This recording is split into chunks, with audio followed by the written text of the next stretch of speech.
Hello, ayan. So, it's me again, so Sherwin Terbeles. So, ngayon pag-usapan naman natin ng 7 common struggle of newly teachers in public, no?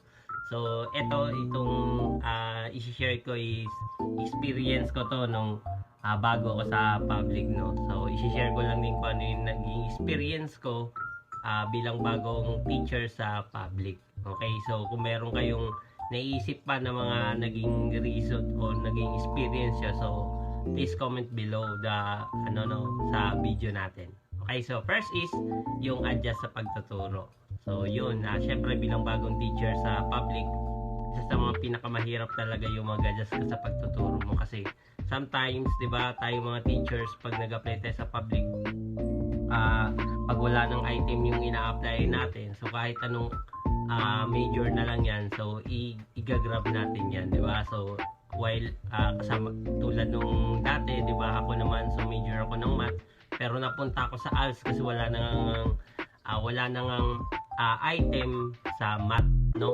So kaya napunta ako mismo sa ALS. So nahirapan ako sa pagtuturo kasi syempre in generalize kasi yung pagtuturo ng ALS, no? Tsaka ibang klaseng estudyante meron sa ALS.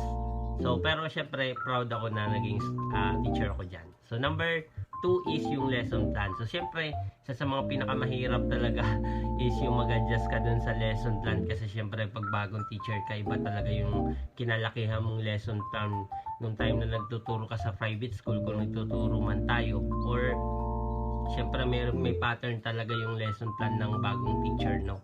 Especially in ALS, sa ALS teacher, no?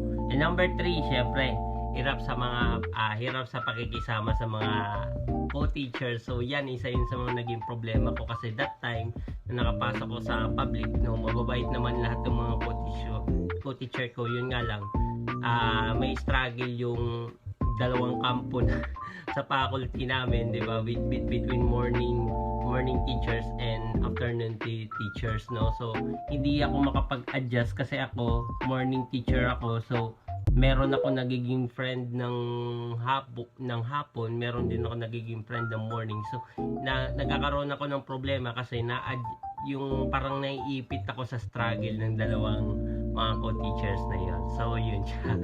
And syempre number 4, hirap sa pagbabudget. So isa yun sa mga naging problem ko din talaga nung syempre halos lahat ng teachers yung pagbabudget ng income natin kasi as newly teacher sa public, 'di ba? So kung maalala ninyo, 3 months wala talaga tayong sahod, 'di ba?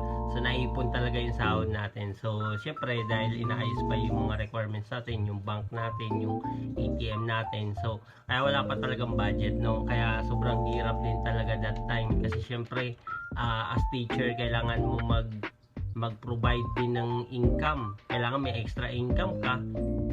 Kasi syempre sa public may mga estudyante talaga na as in walang pera, diba? So ikaw maawa ka na kailangan may extra ka, na syempre yung bata minsan walang kain pa sa public, diba? So ikaw as advisor, so magbibigay ka ng another extra pera dun sa estudyante. So yun siya. And number 5, no? Yun, magiging utusan ka ng mga lumang teacher. So yun, isa sa mga naging problema ko talaga yan kasi isipin mo yun as new, syempre bilang bagong teacher sa isang school, kailangan mo makisama, 'di ba? So kailangan hindi ka magpapakita ng masama mong ugali. So una, kailangan talaga is kung ano yung inutos sa iyo ng mga mo, so susundin mo. So naalala ko nung that time when I was a new teacher in public talaga, no? So kahit hindi ko time ng pagtuturo kasi naalala ko kasi ako math teacher ako, ALS teacher ako, pero nasa department kasi ako ng math. And naalala ko nung that time sobrang hirap din talaga kasi yung time na yun wala pa akong item ng pagtuturo sa yung ALS ko. So minsan ako inutusan sa pagtuturo dun sa subject na yon. So okay lang naman kasi problema yung nag-utos sa akin ng teacher, isa din yun na wala din ginagawa. So mostly nandun lang sila sa faculty, nagtatambay, puro lang sila daldalan dun.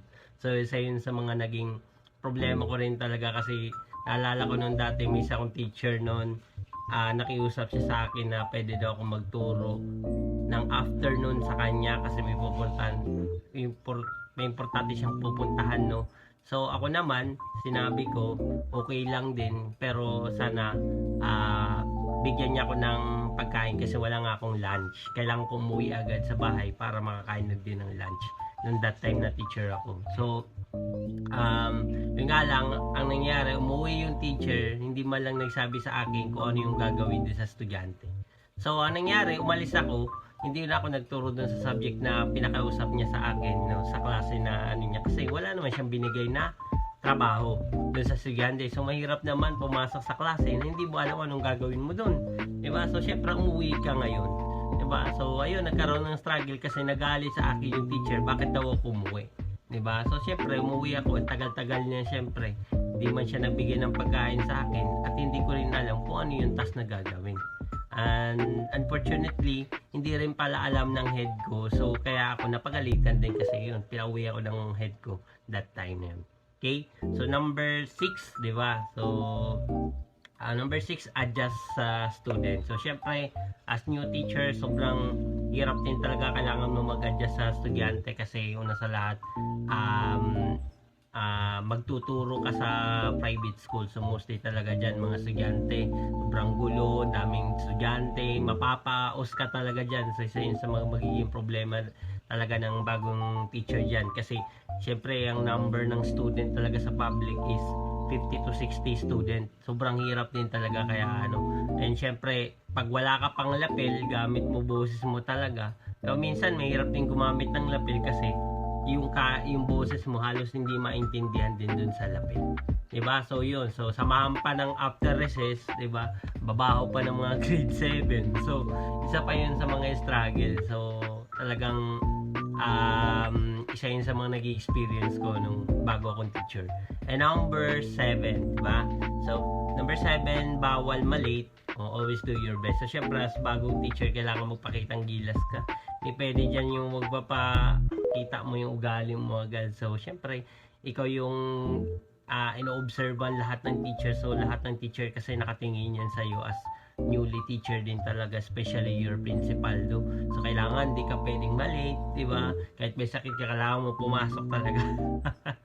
Oo, kasi syempre sino yung magsasab dun sa klase mo, and yun, always do your best. So kailangan pakita mo yung pinaka best mo din talaga as new teacher. So yun lang, maraming salamat and happy teacher sa lahat, no. So kung meron ka pa na experience, di ba, sa pagtuturo mo, kung ikaw ay isang teacher din or government employee, pwede ka mag-comment below dyan sa video natin para makagawa pa tayo ng another video about sa pagiging teachers din. So yun lang, maraming salamat. Please follow my page and follow my YouTube channel, no. So God bless everyone.